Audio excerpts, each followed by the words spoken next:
अच्छा जी, तो आज हमारा CSS का सेकंड लेक्चर है जिसके अंदर हमने सबसे पहले पढ़ने हैं कलर्स, कि हमारे पास कलर्स कौन कौन से होते हैं और कैसे देते हैं हम, वो चीज़ें हमने पढ़नी है।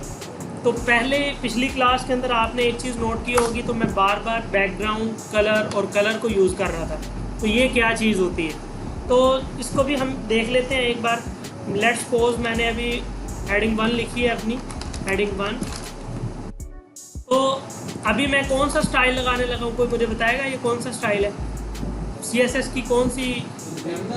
इंटरनल। मैं इसको इंटरनल यूज़ कर रहा हूँ क्योंकि अपनी फाइल के अंदर ही लिख रहा हूँ मैं, ठीक है। तो मैं इस स्टाइल के अंदर अब सबसे पहले मुझे क्या करना है, इस H1 तक पहुँचना है।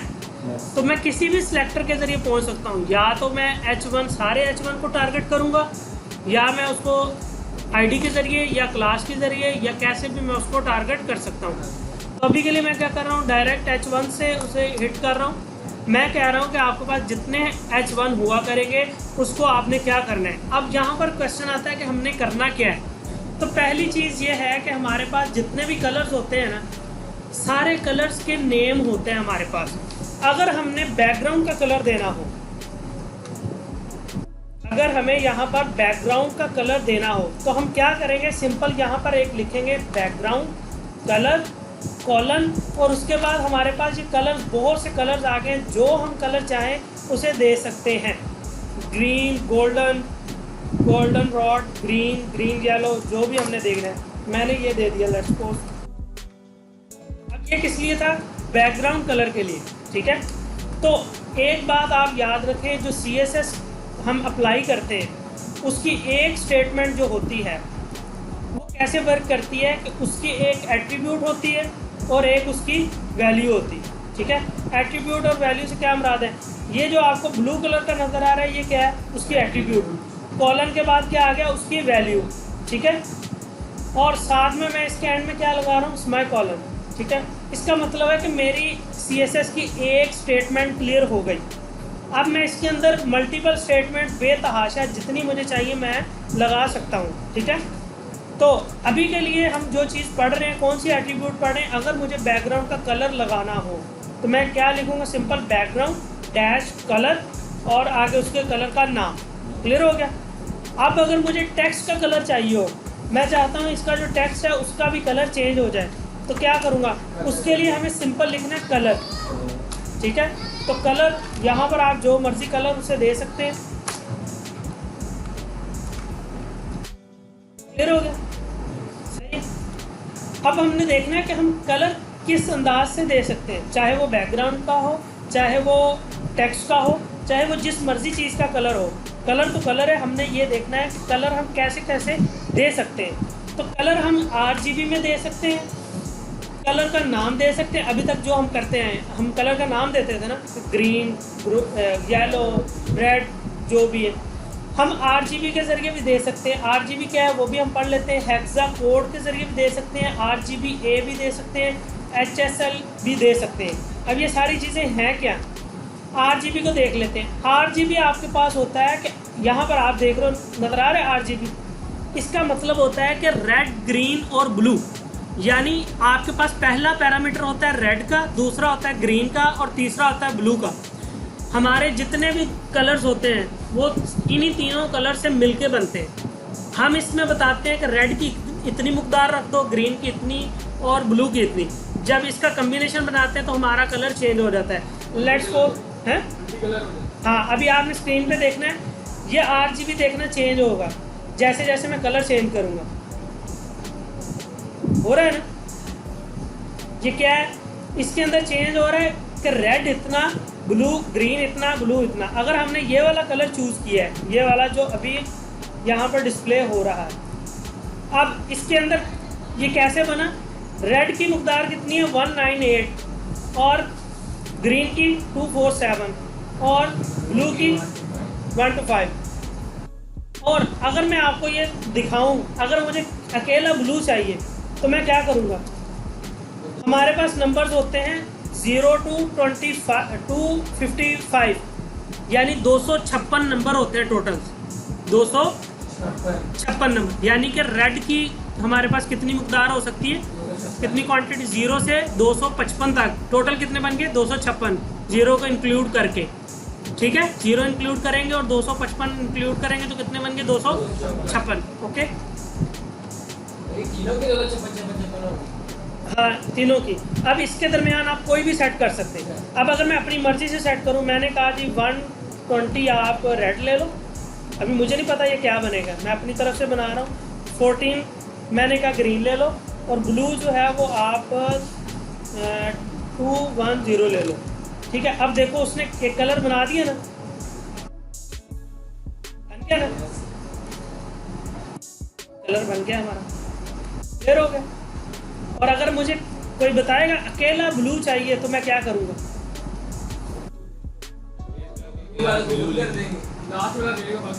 कासिम ब्लू वाले को फुल कर देंगे 255, बाकी सबको 0 कर देंगे। और अगर मुझे अब ग्रीन चाहिए तो क्या करूँगा, फुल कर देंगे बाकी को। एग्जैक्टली सेम वही चीज़, क्लियर हो गया, सेम वही चीज़, ठीक है। अच्छा, अब यहाँ पर एक और चीज़ है, हेक्सा कोड भी होता है। हेक्सा कोड क्या होता है, क्या आपके पास 6 नंबर्स का एक कोड होता है, वो आप दे सकते हैं। मैं इसको अभी बंद कर देता हूँ ताकि आपको ये फाइल जब आप नेट से चेक करोगे तो आपको ये मिल जाएगी। मैं एक नई बना लेता हूँ, बैकग्राउंड कलर। अब यहाँ पर हमने देना है हेक्सा कोड, ये आपके नीचे एंड में आ भी रहा है कोड, तो मैं खुद से दे लेता हूँ #000000। 6 नंबर देने हैं, 6 देने हैं, कितने 6 हो नहीं गए, 6 हैश लगा के 6। अब नहीं ABC भी होती है इसके अंदर, इंक्लूड होती है वो आगे। जब ये नंबर जो है ना, पहले वाला 0, जब ये 9 से बढ़ जाता है फिर उसकी जगह पर A आ जाता है, ठीक है। अभी क्या है, पहले 2 नंबर जो हैं वो किसके हैं, रेड के, अगले 2 नंबर किसके आगे, ग्रीन के, उससे आगे क्या आगे, ब्लू के, सिंपल। अब मैंने सबको 0 कर दिया तो क्या होगा, ये ब्लैक हो जाएगा, ठीक है। अब यहाँ पर अगर हम चेंज कर दें,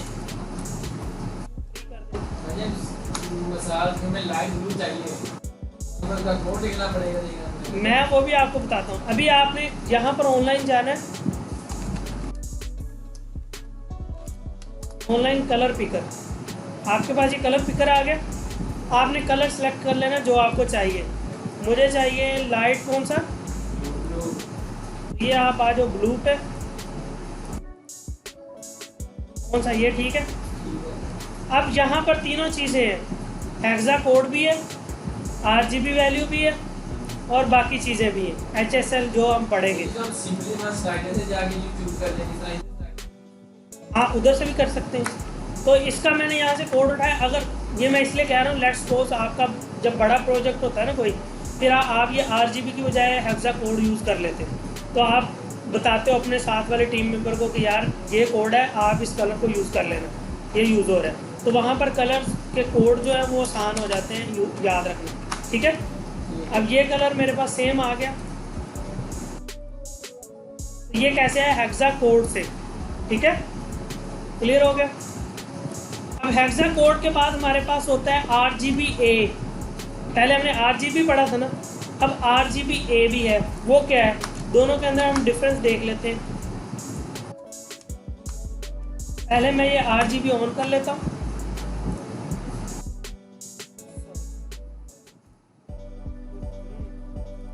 RGB आ गया। अब इसके अंदर हमने A ऐड कर देना है। A स्टैंड फॉर अल्फा, और अल्फा किस लिए यूज होता है, ओपेसिटी के लिए। ओपेसिटी किसे कहते हैं, ब्लर करना किसी चीज़ को। जो हमने कलर यूज़ किया है उसको हमने अगर चाहते हैं ब्लर करना है, इसकी वैल्यू क्या होती है, 0 से 1 तक, 0 से 1 तक पॉइंट में दे सकते हैं। 0.1, 0.2, 0.3 देनी है। तो मैं ऐसे कहता हूँ 0.5, तो थोड़ा सा ब्लर नहीं होगा, ठीक है। अब अगर मुझे ये फुल चाहिए तो मैं 1 कर दूंगा, और अगर मुझे ब्लर चाहिए 0 कर दूंगा तो वो बिल्कुल गायब हो जाएगा, वो बिल्कुल गायब हो गया, ठीक है। ये भी कह सकते हैं कि ब्लर करने के लिए कहेंगे ओपेसिटी, ट्रांसपेरेंट कितना करना है। ये अपने बैकग्राउंड के हिसाब से ट्रांसपेरेंट करना, या आप वाइटनेस कह लो, ब्लर कह लो, 0.1 ये है। ठीक है, क्लियर हो गया ये अल्फा। चलो अब हमारे पास है HSL, RGB भी पढ़ लिया। HSL क्या है? अगर आपने कोई एडिटिंग की हो कहीं कभी ग्राफिक्स की, तो उसके अंदर ह्यू होती है, सैचुरेशन होती है और लाइटनेस होती है ना, कि कलर्स को कितना ब्राइट करना है, लाइटनेस को कितना तेज करना है, हाँ ह्यू को कितना करना है। तो इस चीज़ को भी हम कर सकते हैं। यहाँ पर ये सारी चीज़ें लिखी हुई हैं। ह्यू हमारी कितनी हो सकती है? 0 से 360 डिग्री तक, और सैचुरेशन परसेंटेज में होती है। लाइटनेस भी हमारी कितनी इसमें होती है? परसेंटेज में होती है। तो अगर हम इसका कोड देखें तो ये चीज़ हमारे पास बनती है। तो हम यहाँ पर इसको कहते हैं बैकग्राउंड कलर। अब हमें किस में चाहिए? HSL में, HSL। ओके, अब यहाँ पर हमें बताना है ह्यू कितनी रखनी है, सैचुरेशन कितनी रखनी है, लाइटनेस। तो ह्यू हमें पता था 0 to 360 तक है, और बाकी चीज़ें क्या है वो परसेंटेज में। अभी हम 0 और इसको हम कर लेते हैं 50%।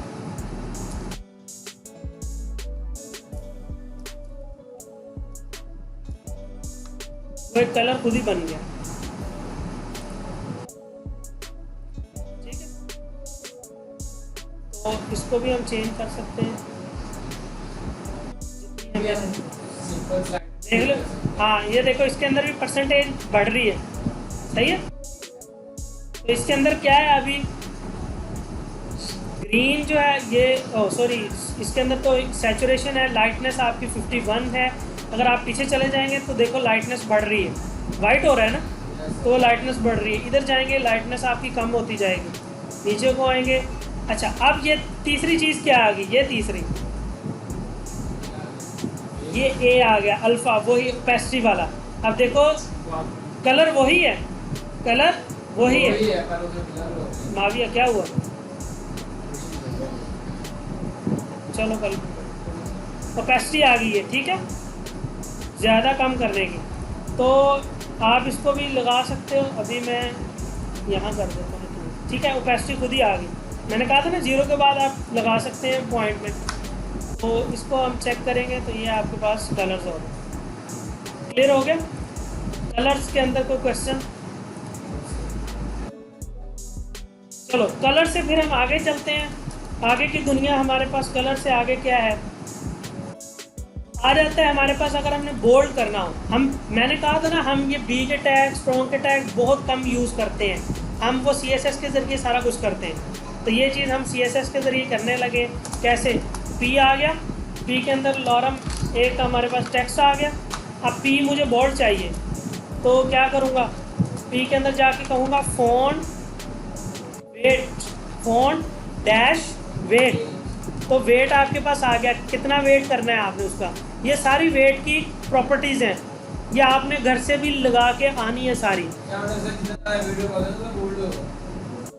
बोल्ड, लाइटर, जितना नज़र आ रहा है उससे भी कम करना हो। अभी हम देख लेते हैं कि आप देखना। इसको मैं कर देता हूँ बोल्ड। बोल्ड हो गया ना? पी पूरे पी को किया है ना, तो पी बोल्ड हो गया ना। आज अब हम इधर यहाँ पर एक और चीज़ यूज़ करके देख लेते हैं।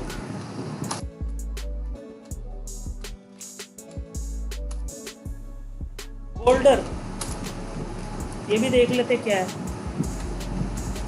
ये तो सेम ही है। और लाइटर यूज़ करके देख लेते हैं। लाइटर हो गया। ठीक है, अच्छा एक वर्ड को करना याद करो, एक टूल बताया था मैंने, स्पैन। यहाँ पर स्पैन की आ गई ना ज़रूरत, डॉलर। अब यहाँ पर हम सिंपल जाएंगे स्पैन। ओके, अब इसके अंदर हम लगा देते हैं इटैलिक।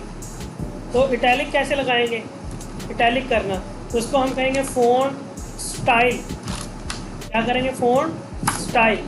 स्टाइल इसका इटैलिक है, नॉर्मल है, ऑब्लिक है, इनहेरिट है, इनिशियल है, सारे स्टाइल ही हैं। सारे स्टाइल हैं। तो मैं अभी यूज़ कर रहा हूँ इटैलिक। $4 देखो। ठीक है, CSS में इजी हो गया ना, टैग कम लगते हैं। तो फ़ॉन्ट स्टाइल हमारा क्या हो गया, इटैलिक हो गया। फ़ॉन्ट वेट के ज़रिए हम क्या करते हैं उसको बोल्ड, लाइटर।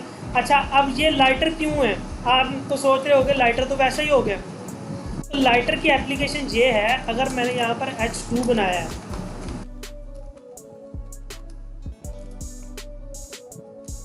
हेडिंग 2,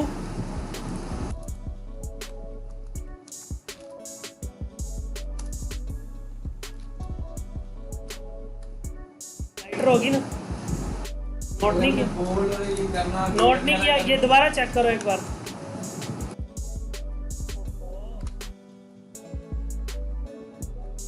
अरे यार, अब ये है ना आपके पास हेडिंग, हेडिंग आपकी ऐसे ही होती है।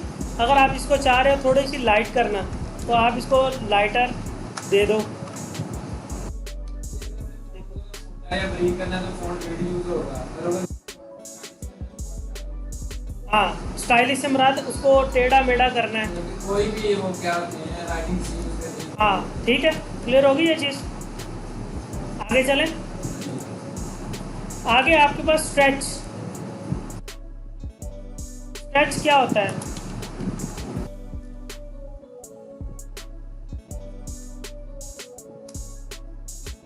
आपने इसको स्ट्रेच कितना करना है, अपने जो आपके पास टेक्स्ट है, फ़ॉन्ट है, इसको कितना फैलाना है, कितना शॉर्ट करना है, उसके लिए आपके पास क्या होता है।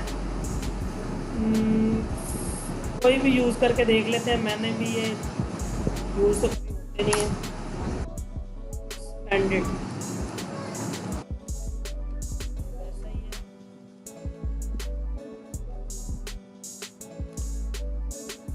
एक्स्ट्रा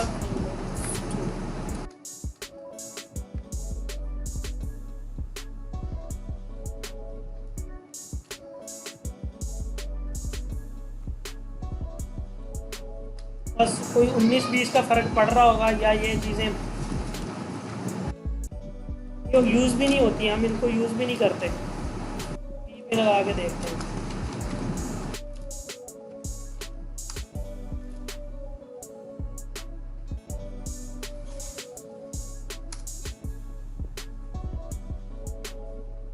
ये यूज़ नहीं हो रहा, हो सकता है या रिमूव हो गया हो CSS में से 3 में से, या हो सकता है फिर ये चीज़ें अप्लाई ना हो रही हो इस पर। इसको छोड़ो, HTML फाइल चाहिए और CSS भी चाहिए। CSS 3 okay. स्ट्रेच इसका कभी ये यूज़ भी नहीं होता, ये तो एक बस था, मैंने कहा आपको बताऊं इसके बारे में। बहरहाल ये होता यूज़ स्ट्रेच के लिए ही है। अगर हम इसकी डॉक्यूमेंटेशन यहाँ पर जाके देखें,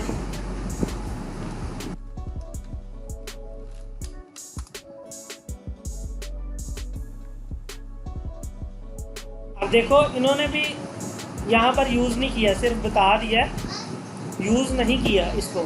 ठीक है, वो क्यों नहीं यूज़ किया कि इसकी एप्लीकेशन किसी और चीज़ के साथ होती होगी, किसी ख़ास फ़ोन पे। जब हम फ़ोन फैमिलीज़ पढ़ेंगे ना, फ़ोन फैमिली, यानी कि अगर आपने MS वर्ड यूज़ किया हो तो उसके अंदर हम डिफरेंट फ़ॉन्ट यूज़ करते हैं ना, एरियल, टाइम्स न्यू रोमन वगैरह वगैरह। हाँ हाँ, उसके साथ ये यूज़ होगा। ठीक है, तो अच्छा आगे चलते हैं। टेक्स्ट ट्रांसफॉर्म क्या होता है? आगे हमने देखा होगा कि हमने जो HTML के अंदर चीज़ें लिखते थे वो स्मॉल लेटर में या कैपिटल लेटर में लिखने का बड़ा मसला था। तो इसके अंदर हम इसको इस तरीके से सॉल्व कर सकते हैं, टेक्स्ट ट्रांसफॉर्म। अब यहाँ पर हमने इसको बता देना है कैपिटलाइज करना है, लोअर केस करना है, अपर केस करना है। तो मैं इसको अभी के लिए बता रहा हूँ अपर केस। तो हमारा कंटेंट किधर पड़ा है, हेडिंग 2, तो इसको हम करते हैं अपर केस में होगा कंटेंट। ठीक है, ये समझ आए? हमने लगाया टेक्स्ट ट्रांसफॉर्म अपर केस, जितने हमारे लेटर्स हैं ना EADING, ये सारे अपर केस में होंगे। ठीक है, तो इसी की प्रॉपर्टी है लोअर केस। लोअर में करेंगे, लोअर में हो जाएगा कैपिटल। हाँ, कैपिटलाइज करेंगे तो इसका सिर्फ पहला वर्ड जो है वो कैपिटल होगा, बाकी सारे नॉर्मल हो जाएंगे। ठीक है, आगे टेक्स्ट डेकोरेशन। टेक्स्ट डेकोरेशन क्या होता है कि आपने अपनी टेक्स्ट के नीचे डॉट डॉट लगाने हो, डबल लगाने हो, लाइन लगानी हो, लाइन थ्रो लगानी हो, ओवर लाइन लगानी हो, जो भी लगाना हो। लाइन थ्रो मैंने लगा दी, वो इंसर्ट का टैग बन गया ना। तो क्यू का भूल गया, INS का बना है इंसर्ट का। और अगर हम यहाँ पर ओवरलाइन कर दें, लाइन थ्रो किया था ना पहले, ओवरलाइन कर जी, आप इसको ऊपर नीचे करके जैसे आपको लगता है आप उसको कर सकते हो, ठीक है। टेक्स्ट डेकोरेशन, टेक्स्ट की डेकोरेशन हो रही है ना, ठीक है, ये चीज़ क्लियर होगी। नेक्स्ट चलते हैं, बस एक चीज़ और पढ़ेंगे फिर हम इसको वाइंड अप करते हैं। Font size. तो फ़ॉन्ट साइज़ क्या होता है, अभी के लिए आप जितना पढ़ते आए हो H1 इतने साइज़ का होता है और P जो है वो इतने साइज़ का उतना ही रहता है। अब अगर हमने खुद से बड़ा करना हो वो भी हम कर सकते हैं। P का जो बेसिकली साइज़ होता है ना, नॉर्मल हमारी HTML के अंदर कोई भी चीज़ लिखें, बाय डिफ़ॉल्ट जो उसका साइज़ होता है ना वो 16 पिक्स होता है। कितने पिक्स होता है? 16 पिक्स। अब आप 16 पिक्स से अबव जितना 16 पिक्स होता है, आप इससे अबव जितना मर्जी कर सकते हैं। अभी मैं P को देने लगा हूँ फ़ॉन्ट साइज़। अच्छा, यहाँ पर प्रॉपर्टीज़ भी हैं, लार्ज, स्मॉल वगैरह वगैरह, एक्स्ट्रा लार्ज, आप इनको भी यूज़ कर सकते हैं, लेकिन मेरा नहीं ख्याल ये चलेंगे। चल रही है, हाँ भाई चल रही है, बड़ा हो गया ना ये, P बड़ा हो गया। लेकिन आप खुद से इसको ये नंबर्स जो हैं वो देने की बजाय खुद से भी पिक्सल दे सकते हैं। तो मैं इसको कहता हूँ 16 की बजाय आप 32 पिक्सल दो, ठीक है। मैं इसको कह देता हूँ 48 हो जाओ, ठीक है। क्या कह रहे हो? अच्छा, अब इसको परसेंटेज के अंदर भी दे सकते हैं। परसेंटेज, अगर मैं इसको 100% दूंगा तो क्या होगा? ये ऐसा क्यों हो गया? हालांकि मैंने 100% दी। इसका ये मतलब है कि जो आपका बाय डिफ़ॉल्ट साइज़ है ना 16 पिक्स, उसका आप 100% ले लो, ठीक है। अब अगर यहाँ पर मैं 50 कर देता तो इसका मतलब था कि 16 पिक्सल जो आपके डिफ़ॉल्ट साइज़ है उसका आप 50% लेना है। हाँ, 8 पिक्स, वो छोटा हो गया ना। हाँ, वो तो आपके सिनेरियो पे डिपेंड करता है ना। अच्छा, अब ये बात है कि आप इसको 200 पिक्स भी कर सकते हो। ये तो ना चाहिए कर दो यार। अब हो क्या रहा है? अब हो क्या रहा है? हो ये रहा है कि 100 में कितने पिक्स है? 16, क्योंकि वो बाय डिफ़ॉल्ट उसका 16 था ना। अब अगर हमने 500 कर दिया तो 5 को मल्टीप्लाई कर दो 16 से, जितने बनेंगे उतने पिक्सल बन गए। समझ आ गई? इसी तरह हेडिंग की भी होती है, हेडिंग की 32 पिक्स होते हैं आई थिंक। तो वो उसका अगर हम 100% देंगे तो वो कितने लेगा? 32। और उसको डबल कर देंगे, 200% कर देंगे तो वो 32 प्लस 32। ये पता नहीं, ये सब पिक्सल आसान है, वो तो समझ में आया। हाँ, पिक्सल आसान है। क्लियर होगी ये चीज़? ठीक है। तो जी नेक्स्ट है हमारे पास फ़ॉन्ट फैमिली। तो अभी तक हमने जो चीज़ें पढ़ी हैं उसके अंदर हमने फ़ॉन्ट को नहीं छेड़ा। तो एक बार मैं इसको बंद कर देता हूँ। हमें ये कोई साइज़ नहीं चाहिए, कोई स्टाइल भी नहीं चाहिए। दोबारा बाय डिफ़ॉल्ट प्लेस पे आ जाते हैं। अभी हमने फ़ॉन्ट जो बाय डिफ़ॉल्ट लगे होते हैं वही हैं हमारे पास। अगर हमने खुद से फ़ॉन्ट को चेंज करना हो तो हम क्या करेंगे, यहाँ पर जाएंगे फ़ॉन्ट फैमिली पर। तो फ़ॉन्ट फैमिली के अंदर बहुत सी फैमिलीज़ हैं, कोरियर है, तो ये और भी हैं, फ्रैंकलिन, टाइम्स न्यू रोमन्स बहुत सी आपकी असाइनमेंट्स में यूनिवर्सिटीज़ में यूज़ होता है। तो एरियल भी काफ़ी जगह पर यूज़ होता है। अगर हम पहले एरियल लगा दें,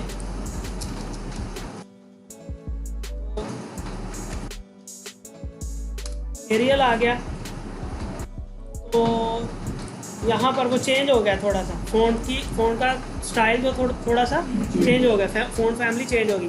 अच्छा, अब ये क्वेश्चन ये है कि ये तीन क्यों होते हैं? बेसिकली इन तीनों का मकसद एक ही है, लेकिन हम तीन इसलिए देते हैं कि एरियल जो है वो हो सकता है क्रोम में सपोर्ट कर रहा हो, ये वाला जो है वो मोजिला में सपोर्ट कर रहा हो, एरियल ना सपोर्ट कर रहा हो। ये वाला जो है वो हो सकता है आपका माइक्रोसॉफ्ट एज में सपोर्ट कर रहा हो, ये दोनों बाकी ना कर रहे हो। तीनों का मकसद एक ही है, लेकिन ये डिफरेंट ब्राउज़र्स के लिए यूज़ होते हैं। क्लियर हो गया? तो इसका फ़ॉन्ट फैमिली आप कोई भी यूज़ कर सकते हैं। इसके अलावा कौन सी होती है, जो भी है आपके पास। अगर मैं टाइम्स न्यू रोमन्स कर दूँगा। अच्छा, यहाँ पर एक छोटा सा क्वेश्चन है, अभी मैंने 2 लगा दिए, ये भी लगा दिए और ये भी, तो मेरे पास रिज़ल्ट कौन से आएंगे? नीचे वाले, एग्जैक्टली, क्योंकि ये स्टेप बाय स्टेप CSS चलती है। तो इसको हम देखते हैं। अब हमारा ये टाइम्स न्यू रोमन्स के अंदर कन्वर्ट हो गया, ठीक है। फ़ॉन्ट फैमिली क्लियर होगी। अब आती है, अगर हमने जब हम पैराग्राफ लिखते हैं तो पहले से ही आ रही है, वो कौन सी होती है? वो बाय डिफ़ॉल्ट मेरे ख्याल से पता नहीं कौन सी होती है, एरियल होती है, हमें सर्च करना पड़ेगा बाय डिफ़ॉल्ट। अच्छा, जब हम फ्रेमवर्क्स यूज़ करते हैं उनकी अपनी कोई बाय डिफ़ॉल्ट होती है, वो यूज़ हो रही होती है। तो मोस्टली हम पता क्या करते हैं, जब हम कोई पूरी वेबसाइट के अंदर, एक ये तो है ना, अगर हमने किसी एक टैग के लिए यूज़ कर रहे हैं, अगर पूरी वेबसाइट के लिए हमने अपना फ़ॉन्ट एक ही यूज़ करना हो, तो फिर कोई बता सकता है हम किस टैग के अंदर लगाएंगे कि वो सबके लिए यूज़ हो जाए? स्टार के टैग में, क्योंकि स्टैरिक जो था वो सारे के लिए अप्लाई होता है। तो मोस्टली जो चीज़ें हमने पूरी वेबसाइट के लिए अप्लाई करनी हो तो वो हम स्टैरिक में डाल देते हैं, ठीक है।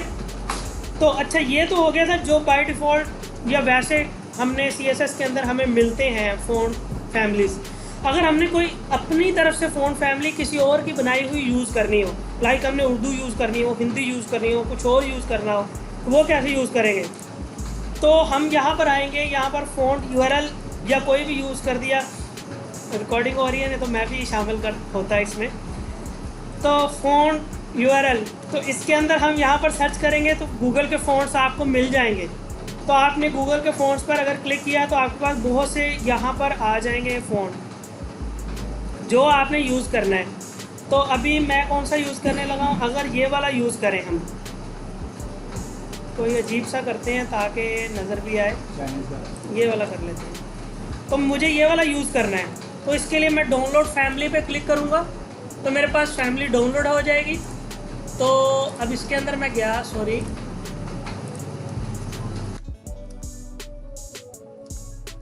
यहाँ पर मैं इसको क्या कर लूँगा, पेस्ट, आप एक्सट्रैक्ट कर लेता हूँ। आप ऑनलाइन URL को भी मर्ज कर सकते हैं। अभी के लिए मैं यहाँ पर इस फाइल को ले लिया, इसका यहाँ पर नेम उठा लिया। अब इसको मैं क्या करूँगा, अपनी इस फाइल के अंदर ऐड कर दूँगा। तो कैसे ऐड करना है, सबसे पहले हमें इस फ़ॉन्ट को इंपोर्ट करना है अपने इस फाइल के अंदर। तो इंपोर्ट कैसे करेंगे, मैं लिखूँगा फ़ॉन्ट फेस, कर्ली ब्रेसेस, इसके अंदर फ़ॉन्ट फैमिली। अब मैं यहाँ पर अपनी फैमिली का एक नया नेम बनाने लगा हूँ, तो मैं इसे कह देता हूँ माई फ़ॉन्ट, या आप यहाँ पर कोई भी नाम रख सकते हैं। नाम रख दिया। SRC के अंदर मैंने URL के अंदर कोटेशंस के अंदर या डबल कोटेशंस के अंदर उसका पाथ दे देना है। तो पाथ आपका कोई भी हो सकता है, पाथ आपने वैसे ही देना है जैसे आपको रूट मैंने सिखाया है। तो आपने यहाँ पर डायरेक्ट फाइल का नेम लिख दिया, क्योंकि अभी दोनों एक ही फाइल के अंदर, सॉरी एक ही फोल्डर के अंदर है, तो रूट नेम जाएगा। अब यहाँ पर माई फ़ॉन्ट रेडी हो गए हैं। अब मैंने इसको यूज़ करना है, तो यहाँ पर यूज़ करने के लिए मैं क्या करूँगा, यहाँ पर आऊँगा, मैं कहूँगा फ़ॉन्ट फैमिली। तो फ़ॉन्ट फैमिली आपने कौन सी लेनी है, माई फ़ॉन्ट की फैमिली आपने ले लेनी है। तो माई फ़ॉन्ट कौन सा है, ये वाला। तो यहाँ पर अब इसको हम आगे यूज़ करें तो चेंज हो गया ना। तो हमने ये वाले फ़ॉन्ट यूज़ कर लिए। तो इस तरीके से हम फ़ॉन्ट यूज़ करते हैं। आपको अगर कोई URL मिल जाए किसी का, यानी कि नेट पर कोई फ़ाइल पड़ी हो, तो आप उसको डायरेक्ट यहाँ पर पाथ में दे दें, डाउनलोड करने की ज़रूरत भी नहीं है। ठीक हो गया। नेक्स्ट छोटी सी और चीज़ें रह गई हैं, line height, letter spacing, word spacing, text align, इस तरह की चीज़ें। तो लाइन हाइट क्या होता है, लाइन हाइट ये होता है कि आपके पास जो ये पैराग्राफ है, इसकी एक लाइन है, ये दूसरी लाइन है, ये दोनों एक दूसरे के साथ चिपकी हुई हैं। तो आप चाहते हो कि थोड़ी सी इनके दरमियान स्पेस आ जाए, तो आप क्या करोगे, लाइन हाइट को यूज़ करोगे। तो मैं कहूँगा लाइन हाइट। यहाँ पर आपने पिक्सल भी दे सकते हैं, परसेंटेज भी दे सकते हैं। तो मैंने इसको दे दिया 4 पिक्स। हम देख लेते हैं 4 पिक्स की आपके पास वो बिल्कुल ही साथ जुड़ गई। बाय डिफ़ॉल्ट हो सकता है 8-9 पिक्स हो, तो मैं इसको 440 पिक्स कर लेता हूँ। 40 पिक्स ज़्यादा होगी, ठीक है। तो आप जितनी चाहें उसको कर सकते हैं। लाइन हाइट क्लियर होगी ये चीज़। अच्छा, ये याद रखने, लाइन हाइट है, टैग्स की हाइट नहीं है। यानी H1 और P के दरमियान जो वक्फा है वो नहीं है। ये है कि पैराग्राफ के अंदर जो पैराग्राफ है उसकी लाइंस जो हैं उनके दरमियान हाइट, ये बात आपने याद रखनी है, ठीक है। लाइन हाइट क्लियर होगी। उसके बाद हम चलते हैं लेटर स्पेसिंग। तो लेटर स्पेसिंग भी मैंने 40 पिक्स दे दिया। ABC आगे लिखी हुई, ठीक है, क्योंकि वो हर लेटर के दरमियान क्या हो गया, 40 पिक्स का वक्फा आ गया। तो इसको हम थोड़ा सा कम कर लेते हैं, 4 पिक्स कर लेते हैं। ये ठीक है, अच्छा लग रहा है। तो इसके बाद अब हम और क्या कर सकते हैं, वर्ड स्पेसिंग।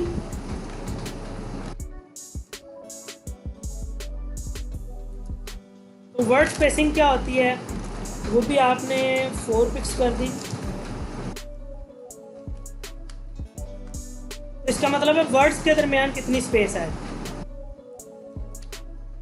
थोड़ी सी बढ़ गई है। इसको अगर हम 40 करके देख लें तो ज़्यादा चल जाएगा। ठीक है, क्लियर होगी ये चीज़।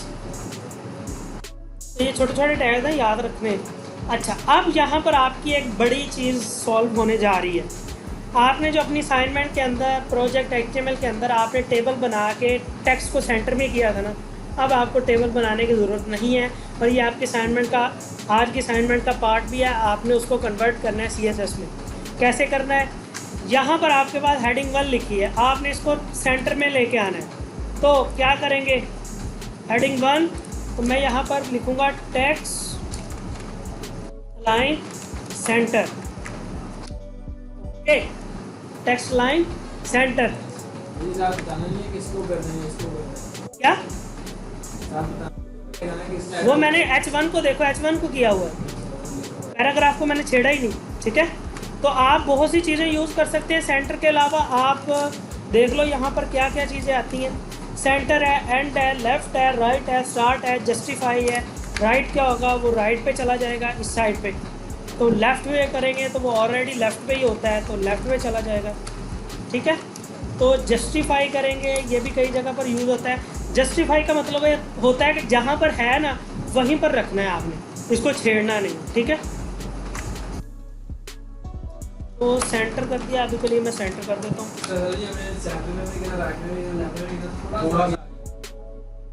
थोड़ा सा आगे करना है ना, वो हम पढ़ेंगे। वो भी उसका होता है कि हमने ब्लॉक जो होता है उसको पुश करना होता है, वो ब्लॉक पुश में होता है। हाँ, धक्का लगाना होता है थोड़ा, वो हम पुश आगे चल के इंशाल्लाह देखेंगे। नहीं, कई जगह पर सेंटर में भी है, याद करना। जहाँ पर लिखा है कोर्सेज वी ऑफर, वो सेंटर में बिल्कुल। तो वो टेबल्स बनाने की बजाय आप रिमूव करके उसको हेडिंग में डालना, और heading text line centre. Okay, और फिर मैं बता रहा हूँ, मास्टर कॉपी के अंदर नहीं करना। जो आपने पहले एक प्रोजेक्ट HTML के अंदर बनाया था उसी के अंदर चेंज नहीं करनी, कॉपी करके उसके अंदर चेंज करनी। ठीक है, तो उसके बाद आपके पास आ गया वर्टिकल अलाइन। वर्टिकल अलाइन क्या होता है, ये तो वर्टिकल होता है कि आपके पास, ये सबको पता होगा, एक्स एक्सिस होता है और एक वाई एक्सिस होता है। वाई एक्सिस को हम कहते हैं वर्टिकल। तो वर्टिकल अलाइनमेंट आपके पास पिक्चर्स के अंदर बहुत यूज़फुल होती है। अगर जब आप पिक्चर्स यूज़ करते हो, तो अभी के लिए मेरे पास कोई पिक्चर पड़ी हो नहीं है तो नेट से उठा लेते हैं। कार,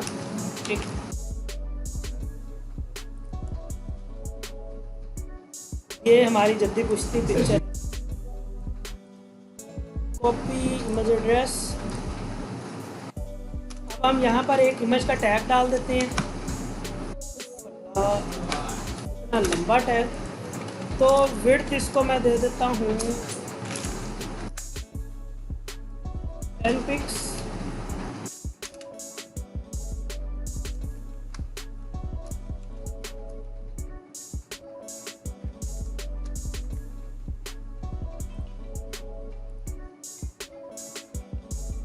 तो आपके पास ये छोटी सी पिक आ गई। ठीक है, थोड़ा सा इसको बड़ा कर लेते हैं, नज़र भी नहीं आ रही सही तरह।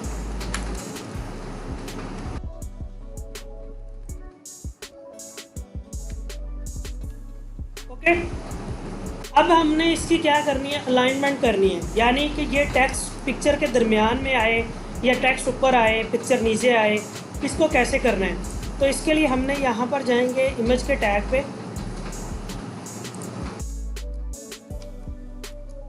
तो वर्टिकल अलाइन, सॉरी बेस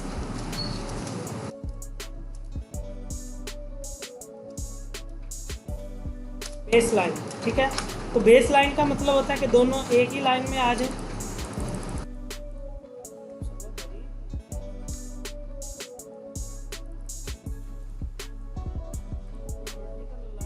यही मसला है, ये कभी भी आज तक सही तरह लगी नहीं है।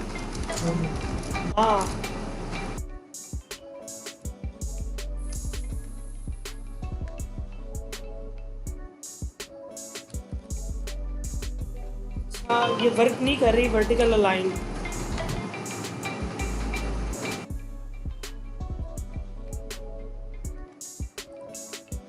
चलो इसको बाद में देख लेंगे, वरना ये ना सेंटर में या ऊपर नीचे आ जाती है।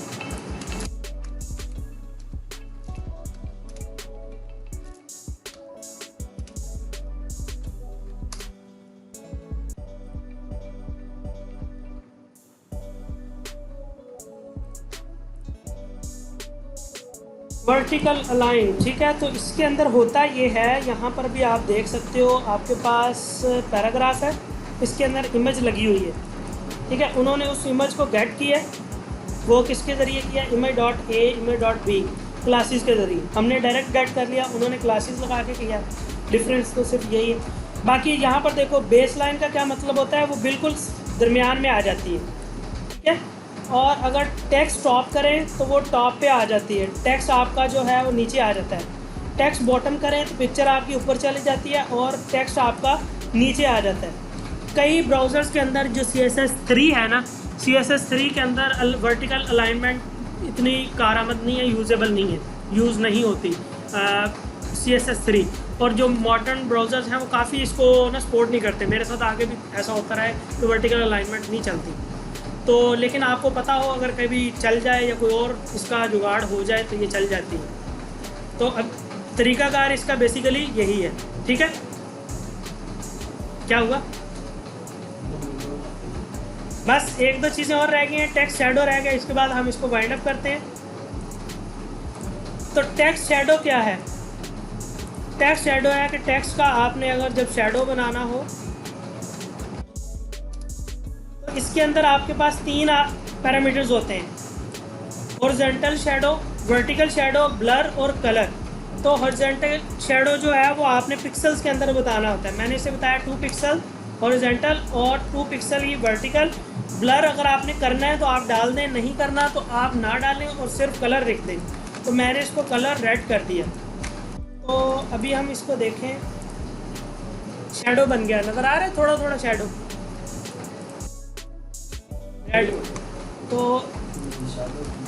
येलो कर देते हैं, अब ठीक है, थोड़ा थोड़ा येलो सी शेड आ रही है। तो आपने जितना करना है आप इसको कर सकते हैं। 5 पिक्स कर दिया तो ये ज़्यादा हो जाएगा। तो वर्टिकल में करना है, हॉरिजॉन्टल में करना है, वो जितना आपने करना है आप उसको कर सकते हैं। क्लियर हो गया।